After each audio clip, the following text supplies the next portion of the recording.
In a world that EVs are becoming more and more popular and more automakers are making them, besides the extravagant EVs out there, it's been harder and harder for me to find a mainstream EV that I genuinely like.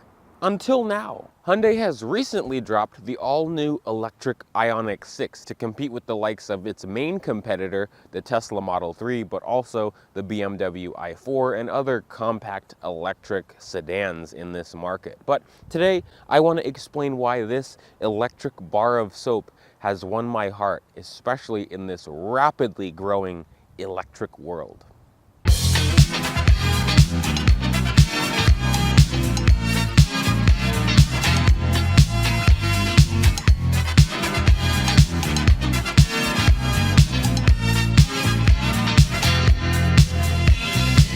This Ioniq 6 in particular is a 2023 limited dual motor, so that's the all-wheel drive in Hyundai's Onyx black paint. I honestly think that black is one of the best colors for these because it hides all the extra silver and black trim on the front and rear bumpers. This egg in particular, loaded limited trim, sits at about $57,000. And if anyone is wondering, this is built in Asan, Korea. Now I know 60 grand may be a lot of money. I know it is to me. But if you don't need all the bells and whistles and the extra sticker shock, Hyundai does offer the Ioniq 6 in 4 different trim levels. We start at the SE standard range, which is about $41,000, then the SE long range, SEL, and the limited like this one. Now to me, that $41,000 SE standard range really doesn't seem like a viable option because you only get a meager 149 horsepower and a little bit over 200 miles of range. Now if you just putt around town, that's totally fine. If you want a little bit more power and a lot more range, Hyundai offers the SE long range, which is rear-wheel drive, but it offers a bigger battery pack to give you 225 horsepower and a really impressive up to 361 miles of estimated range. That really seems like the best bang for your buck because you don't have to pay $60,000 and you still get more range than a lot of things on the road. You can really see that Hyundai is trying to gain access to all prospective buyers of EVs with the multiple powertrain options in the Ioniq 6. But this again is only electric. As cool as it is, it's only electric. But that's not that much of a compromise with this car. So under the hood of the Ioniq 6, you will not find an engine. You will only find a tiny frunk, which offers only a half a cubic foot of volume. Itty bitty, you can only really fit the charger that comes with this car, which I'll talk about that charger later on. You do have access to some things under the hood, like the 12-volt battery, brake fluid, washer fluid, and coolant. Now that that's out of the way, we can talk about the powertrain options. Now this one again is a limited dual motor, so that's all-wheel drive. There's one motor in the front and there's one motor in the rear. And because this one is a higher trim level, you have a 77.4 kilowatt hour battery pack. In this application, it makes 320 horsepower and an impressive 446 pound-feet of torque. That gets this thing to 60 miles an hour in a hair over 4 seconds and a quarter-mile time of 14.8.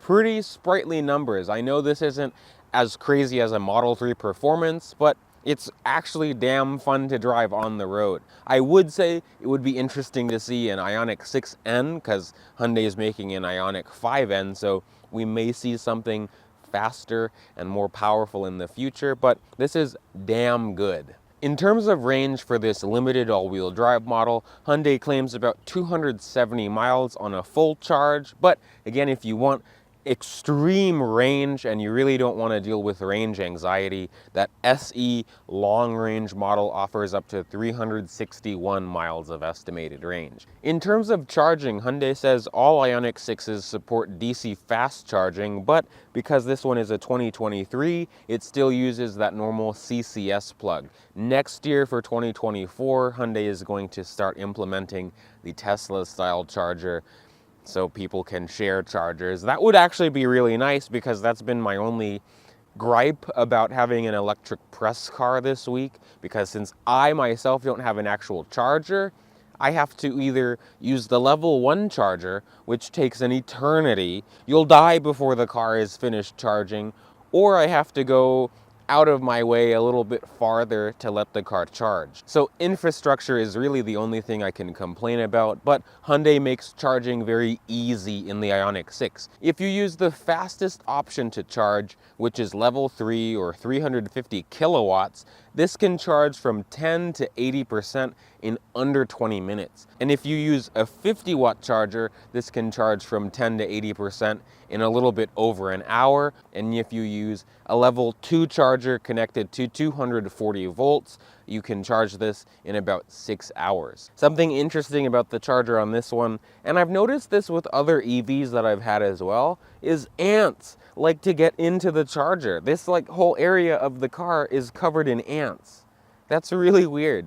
As far as wheel options are concerned, Hyundai only gives you 2 options. In the SE trims, you'll get 18-inch wheels with an aero cap over them, but on the SEL trim and the limited trim like this one, you'll get these larger 20-inch wheels that are wrapped around 245 with tires. They look pretty nice, and they add to the streamlined design of this car. It really presents well in person. On camera, I don't know if it does its justice. You really have to see this thing in person.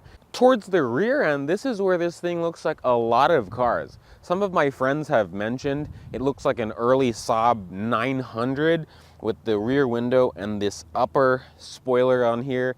And this spoiler also looks like an old Porsche. It's a really cool looking design. I quite like it. And it gives this Ioniq 6 a drag coefficient of 0.22. So it's really fluid, really streamlined. Of course, you have those EV style door handles, which I'm not that crazy about, but everyone is doing it. I have really enjoyed looking at this thing. People on the road take a gander at it. People in the neighborhood have actually stopped me to ask what this is. It's really cool looking. And again, I cannot get over that rear spoiler because it looks cool, and that third brake light is integrated in it. Very clever. The only thing that you should note is that on lighter colors of the Ioniq 6, this whole piece back here is black. So that's what I mean. It's a lot better on this black color. It's a little bit more of a cohesive design, but getting into the trunk, Hyundai does make it easy because they offer their smart keyless trunk opening function where if you just stand behind the car, it'll open. It kind of annoys me when I'm just walking around the car because it always tries to pop the trunk. But I was surprised to find out that this has a power opening and closing trunk lid. Very fancy, and the clamshell design of it when it opens is interesting. But it only reveals 11.2 cubic feet of volume, which is okay, but it is a little bit smaller than some other vehicles in the segment. But the rear seat is a 60-40 split, and they make it easy with these 2 handles on the top side of the trunk. There, of course, isn't a spare tire, but Hyundai calls this a tire mobility kit, a can of Fix-A-Flat and a pump of air. But of course, this has a power closing feature as well. I was actually really surprised to find that. I know for the price point, maybe it is something that I would expect, because I know the Model 3 offers it, but I don't know. A cool feature to have. Getting into the rear seat is an easy feat as well, because you can see the rear door opens very wide, so you can fit big people in here and big car seats, but step-in height is pretty good as well. And as I close the door, nice solid thunk, because something about EVs is because they're so quiet, you don't want to hear the interior rattling, and this interior does not rattle. Things feel very nice in here. Of course, because this is an EV, everything in here is more natural. This isn't real leather. Hyundai calls this H-Tex, which is interesting because Mercedes has MB-Tex, Toyota has Soft-Tex, just all the Texes. But the whole door card itself is actually pretty interesting. There's a bunch of little pockets in between, so you can put phones and other various items in there. And there's also a bunch of accent lighting, which you can really see at night. I have it set on the Mind Care color tone, so it's supposed to reduce stress and anxiety. But this isn't a mental health show, this is a car show. But things do feel very nice in here. I'm 5'9", and although I can't fit my feet under the seat, I have great foot room, leg room is great, and this is in my position. But if you're a bit taller than me, because again I'm 5'9", you'd be touching the ceiling because my hair just barely brushes up against it, and that's because of that teardrop shape. But my friend Logan, who is over 6 foot tall, could not comfortably fit back here. Hyundai does give you a few accommodations back here, like air vents that work very well, but no third zone for the climate, 2 USB Type-C ports, and another little cubby down there so you could put more things. There's also this center armrest, which is pretty comfortable with 2 small cup holders. This does not have a center pass-through, but the rear seat is a 60-40 split, so it's actually pretty decent back here. But I will say it, and other people that have been back here have said, it feels very minimalistic and sterile in here. I feel like I'm in a doctor's office or something. But it's not bad. Things do get better in the front seat of the Ioniq 6, and this just means we're a little bit closer to the driving time. But as you can see, I cut myself off with closing the door, and it's solid, doesn't feel tinny. Things just continue to feel very nice in here. I've actually quite enjoyed being inside this car. But this is the key fob for these new Hyundai Ioniqs. It is the shape of the Hyundai logo, if you can see that. This does have Smart Park. Because it's push button start, unlike other EVs, just put your foot on the brake and then you go, this one actually has an actual start button, start-stop button. I honestly prefer having the start-stop button. It's just easier to get into, and it feels like a normal car. That's a lot of the reason I like this car, because it feels like a normal car. I have a normal steering wheel for the most part. I have normal gauges, a normal infotainment screen, normal climate control, a normal center console. It's just a more normal interior. I feel more comfortable as someone that drives regular gas cars. Material quality is thankfully the same as it is in the front seats compared to the rear seats, because you still have that same interesting plastic material with the ripples on it. More of the accent lighting on the top side and the bottom side. You can actually customize the colors a lot in this car. This also uses the Bose premium audio system, which sounds very good. On the left side of the steering wheel, there are some useful controls like the mirror controls, the parking brake, but there's also a button that lets you release the charging port, well, the door, and also open the trunk. But as we look at the steering wheel, it's a 2-spoke steering wheel. I'm not sure if it's real leather on it, but it does have stitching, and it's actually a very nice feeling wheel, nice bolsters on it, but it's 2-spoke, so you can put your hand on the bottom here, which I actually quite like. And the horn, these cars have funny horns. Hyundais have always had funny horns, but there are buttons on the wheel, thankfully not a lot. The left side, those buttons control most of the cruise control settings and also a little bit of the iMid in the gauges. And on the right side of the wheel, those buttons control Bluetooth and other audio controls as well. The button to change the drive modes is actually on the steering wheel as well, and it does change the gauges just ever so slightly. But you can also see on the wheel itself, there's lights on it, which is interesting, and those lights actually change depending on what drive mode you're in. I have found it very weird to not have an actual logo, just like the Ioniq 5, because I really feel like I'm in a simulation. I just feel like I'm in a vehicle in the future, you know?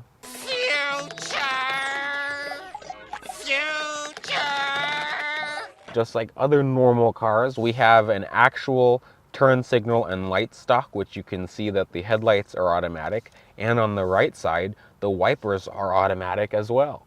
As we look up at the gauges, they're very simple. There's not that much to them. You can scroll through a little bit of information on the screen itself, just with that little file button and then the scroll wheel on the left side of the wheel as well, but Hyundai didn't put that much into it. You can see where the power is going in the all-wheel drive system, and it's very interesting to see that more power goes to the rear wheels. It very much feels like it. There are paddles behind the wheel as well, but they don't do what you think. They do control the regen braking, the left paddle increases regen, so you can feel the force more, and the right paddle decreases regen, and you can coast easier. This car at least doesn't have that I-pedal feature that the Ioniq 5 had, which is almost one-pedal driving. You can also see the same interesting design of shifter on this. I am glad that Hyundai changed the design of this on the new Kona.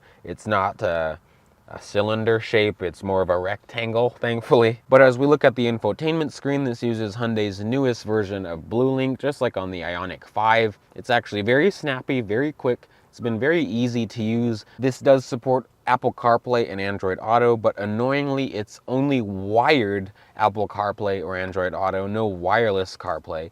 And it only uses this USB Type A port on the front here, so you can't even hide the cable. Because in the center console, there's two USB Type C ports, because I have my charger, but it doesn't do CarPlay. So that's a bit of an annoyance. I'd love to see wireless Apple CarPlay and Android Auto. But yeah, the screen is actually very easy. It's not crashed or it's not giving me any problems. It does have built-in navigation, and there's a lot of little EV things. You can find chargers that are nearby and things like that. So it's actually pretty intuitive. This does have a backup camera and a 360 camera when you put the thing into reverse. You can probably hear the beeping on the outside, but the camera quality is great. There's so many different views. There's a wide view, a top-down view, and a camera angle view that shows the rear wheels. You can also see what the front wheels are doing, and there's that augmented reality camera that helps me set up when I'm trying to film, because I can kind of see the shot that I'm trying to do. Down below we have dual zone automatic climate control, and Hyundai has been doing this recently where you can change how sensitive the auto feature is, because there's 3 speeds for the auto function. I find that interesting. And you can also see that there are no hard touch buttons for the climate control. It does offer a noise feedback, which I honestly haven't minded it that much. Of course, I would prefer buttons, actual buttons, but this isn't that bad. You can also control the climate in the screen itself as well, and it gets very detailed in where you want things, but it's not as detailed as Tesla's, where you can move exactly where the fans go. Underneath that, there is a Qi wireless charger, and again, that USB Type A port. There's 2 cup holders behind that, and the window controls are down here, which was very interesting because when I first hopped into this car, I was looking for them on the door panel, but they're down in the center. I'm glad that this has actual window controls, unlike some other vehicles that are out there right now, but only the driver and passenger side front windows are automatic. The rears are just normal up and down, but thankfully they move quick enough that it doesn't bother me. Speaking about windows that open, I think this is the only EV that I've experienced that has an actual sunroof that opens, even though it isn't a pano moonroof, which they should have done that. I'm really glad that it has a sunroof that actually opens. That also makes it feel like a normal car in here. Underneath the top part of the center console, there is this huge tray underneath which you could put purses and all kinds of things. That's one of the perks of having an EV, because there's many more storage places in the car. Speaking of more storage, there is a center console here, which is reasonably sized. And again, there's 2 USB Type-C ports, but the armrest itself is I mean, it's fine. It's not been uncomfortable. None of the materials in here have felt uncomfortable. So both the driver and passenger side seats offer 8-way power adjustments with 2-way lumbar. These seats are also heated and cooled as well, and the cooled function actually does work in this car, so that's something that I can appreciate. I also almost forgot to mention that the steering wheel is heated, and it's actually the whole wheel that gets hot. And it gets damn hot. So driving this thing has actually been very easy. Wow, a Trailblazer SS. You can't see it from here, but yeah, it's funny. There's a Bolt EUV right there, but yeah, I've quite enjoyed driving this. One of the things that I really like, which I can't do, I'll wait for these people, is getting on the power. The acceleration, I'll go into sport mode. Let's see here.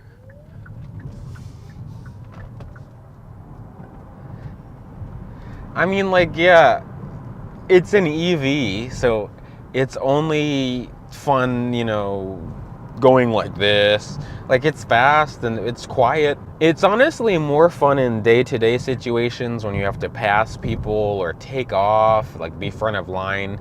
That's when it's the most fun to me. But this can also be fun when you're on back roads, and hopefully I can get out of my town and get onto some back roads. But in the meantime, I can go into eco mode, which is a mode I've been in, especially because I can't charge this thing that quickly because I only have the level 1 cable. You can feel that the regen gets a little bit stronger. You can control it with the paddles. Again, I just wish that this did actual one pedal driving, because that would really enhance the experience, because I quickly have started to adapt to getting into EVs, and it's just nice not having to press the brake pedal as often, and you're kind of charging the battery up as you go. We can get onto the power once again, because I'm gonna get onto the highway. And then, see, so like sport mode does stiffen things up, more just the steering, but you can feel how it is when you're going around a corner. It's really impressive when you're going around a corner. But, of course, because it's so quiet, you really can't hear anything. So I'll go back into eco mode right now. Eco mode dulls down the throttle response to save on battery, of course. But things are pretty nice on the highway. There is some wind noise, but Hyundai really has put good tires on this. They're Pirellis, and they don't make much road noise. Right now I'm on a bridge, but on normal pavement, this is actually very quiet. I'm actually very impressed. It rides really nice even with these 20s, and if I get on the brake, you can feel it has a bit of a torque vectoring action that you get out of the rear axle, and that's also what makes you feel like this thing is much more rear biased. On back roads, this thing really feels good. It rides so smooth. I don't really feel many bumps in the road, even with these big 20s. I can't imagine how smooth it feels with the 18s, but they really did a good job. It's on quiet tires. We can get back on the power here. I'll go back into sport mode, and you can feel the regen braking in sport mode, and the steering gets stiffer, the throttle response is more there, and you can really just jump on it and soar past people. I mean, and it gets up to speed fast. Because it's so quiet, you don't feel the speed. Wow, it had me choke up. And because it's so quiet, you don't hear the speed either. I also notice if you give it gas when you're in the middle of a corner, that's when the rear end really starts to pivot. This thing really likes to pivot. This thing is actually very easy to whip around, so that's something that I like. We can get back on the power. If you turn off traction control, I feel like this thing may actually let itself slide. But it really gets up to speed. It's like an airplane. And I notice now, that regen braking, it does kind of work, because if you use that left paddle, it'll slow the car down a little bit more, but it, of course, doesn't work with full regen braking. We can see the power again when it comes to passing people. Now, straight lines will be fun to some, but for me, really, barreling this thing down a back road, my goodness, barreling this thing down a back road really is where things get fun. Now that we're at a stoplight and I'm front of line, we can see the acceleration. Ooh.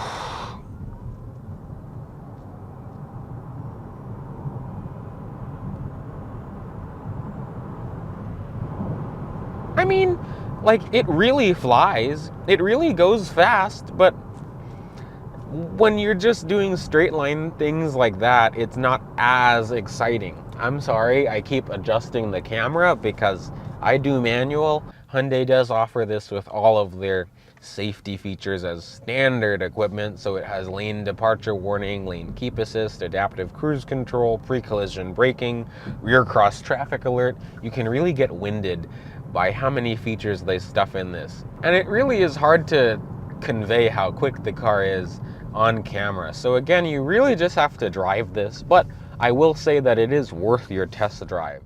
That, my friends, brings us to the closing of this video. I hope you all enjoyed getting up close and personal with the all-new Hyundai Ioniq 6. I actually was very surprised that I liked this car. It's turned into one of my favorite EVs on the market, and honestly the first EV that I've actually been a little bit excited to review and excited to drive. Especially in dual motor trim, it's very fun to drive. It offers great handling, good braking too, because some other EVs on the market, I've been underwhelmed with the brakes when you're driving them a little bit more spiritedly. Compared to a Model 3, I would definitely choose this because it's more interesting looking, and it's not a Tesla because everyone has one. I know that'll start a feud in the comments, but let me know what you think about the Ioniq 6 in the comments below. Let me know if you have one. I'm very curious to know, or if you've come from a Model 3 to an Ioniq 6, or you've had one of these and gone to a Model 3.